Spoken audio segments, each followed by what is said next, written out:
Anh phải làm gì đây khi tình yêu không còn như trước? Chẳng còn em nữa, anh lẻ loi trước thế gian này. Anh phải làm gì đây khi tình yêu sắp vỡ tan rồi? Từng giọt nước mắt rơi trong đắng cay vô vọng sao? Đừng bắt anh phải mạnh mẽ để câu chúc em được hạnh phúc, vì cả thế giới không còn ai thay thế em mà. Tại sao em lại thay đổi trốn tránh tình yêu không nói một lời? Trả lời anh đi, làm ơn hãy nói anh biết sự thật. Đừng bỏ mặc anh nhé, đừng nói chia tay vội vàng, đừng nói dối trái tim khi em vẫn còn yêu anh. Đừng cố giả vờ gượng cười, nhắm mắt lạnh lùng quay đi.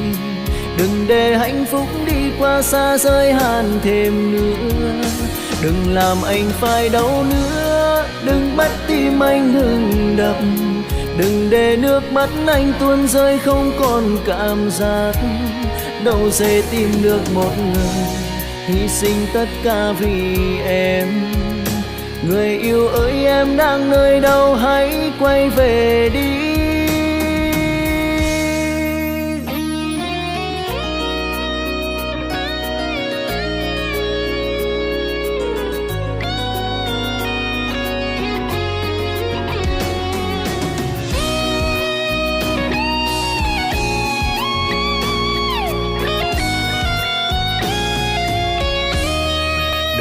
Anh phải mạnh mẽ để câu chúc em được hạnh phúc, vì cả thế giới không còn ai thay thế em mà.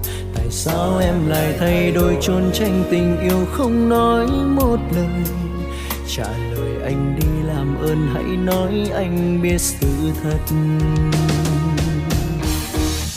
Đừng bỏ mặc anh nhé, đừng nói chia tay vội vàng, đừng nói dối trái tim khi em vẫn còn yêu anh. Đừng cố giả vờ gượng cười, nhắm mắt lạnh lùng quay đi. Đừng để hạnh phúc đi qua xa giới hạn thêm nữa. Đừng làm anh phải đau nữa, đừng bắt tim anh ngừng đập. Đừng để nước mắt anh tuôn rơi không còn cảm giác. Đâu dễ tìm được một người hy sinh tất cả vì em. Người yêu ơi, em đang nơi đâu, hãy quay về đi. Đừng bỏ mặc anh nhé, đừng nói chia tay vội vàng, đừng nói dối trái tim khi em vẫn còn yêu anh. Đừng cố giả vờ gượng cười, nhắm mắt lạnh lùng quay đi. Đừng để hạnh phúc đi qua xa giới hạn thêm nữa. Đừng làm anh phải đau nữa, đừng bắt tim anh ngừng đập. Đừng để nước mắt anh tuôn rơi không còn cảm giác. Đâu dễ tìm được một người hy sinh tất cả vì em. Người yêu ơi, em đang nơi đâu, hãy quay về đi. Đâu dễ tìm được một người hy sinh tất cả vì em. Người yêu ơi, em đang nơi đâu, hãy quay về.